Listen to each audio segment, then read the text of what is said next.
Hi friends, அஸ்ஸலாமு அலைக்கும். Welcome to moms yummy kitchen. இன்றைக்கி நம்ம சேனலில் ரொம்ப ஹெல்த்தியான தேங்காய் பால் ரசம் எப்படி பண்ணலான்னு பார்க்கலாமா? அதுக்கான இன்க்ரீடியன்ட்ஸ் ஃப்ரண்ட்டில் ஆட் பண்ணியிருக்கேன், பார்த்துக்கோங்க. ஒரு மிக்ஸி ஜாரில் ஜீரகம் ஆட் பண்ணிக்கோங்க, மிளகு ஆட் பண்ணிக்கோங்க,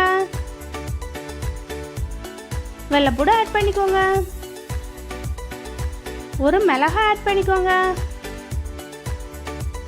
கொஞ்சமாக கருவேப்பிலை மல்லியெல்லாம் ஆட் பண்ணிக்கோங்க. பல்ஸ் மோடில் போட்டு நல்லா கொரகொரன்னு அரைச்சி எடுத்து வச்சுக்கோங்க.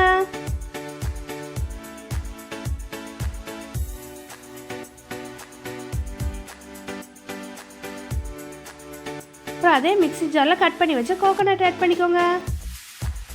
நல்லா அரைச்சிருங்க. கொஞ்சமாக தண்ணி ஊற்றி நல்லா பேஸ்ட்டாக அரைச்சி எடுத்து வச்சுக்கோங்க. அரைச்சி வச்ச கோகோனட் இந்த மாதிரி பால் பிழிஞ்சு எடுத்து வச்சுக்கோங்க. அப்புறமா ஒரு பவுலில் ஊற வச்ச புளியை நல்லா கரைச்சி எடுத்து வச்சுக்கலாம். பாத்திரம் நல்லா சூடானதுக்கப்புறமா ஆயில் ஆட் பண்ணிக்கோங்க. ஆயில் நல்லா சூடானதுக்கப்புறமா கடுகு ஆட் பண்ணிக்கோங்க. பெருங்காயம் ஆட் பண்ணிக்கோங்க. நீங்கள் நான் கெட்டி பெருங்காயம் ஆட் பண்ணியிருக்கேன், உங்கள்கிட்ட பவுட்ரு இருந்தால் பவுட்ரு ஆட் பண்ணிக்கோங்க.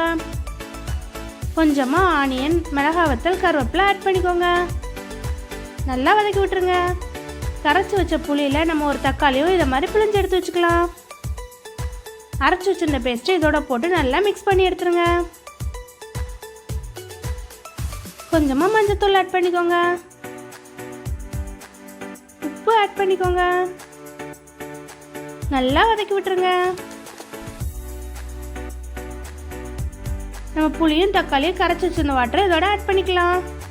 நல்லா மிக்ஸ் பண்ணி விட்டுருங்க. அப்புறமா எடுத்து வச்சிருந்த தேங்காய் பாலையும் இதோட ஆட் பண்ணிக்கலாம். அடுப்பை நல்லா லோ ஃப்ளேமில் வச்சுருங்க. நல்லா கலந்து விட்டு ஒரு மூடி போட்டு ஒரு 2 நிமிஷம் அப்படியே வச்சுருங்க.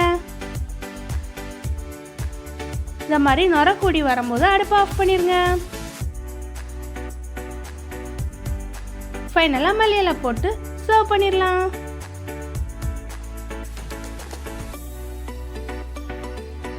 அவ்வளோ டேஸ்டியான ஹெல்த்தியான தேங்காய் பால் ரசம் ரெடி.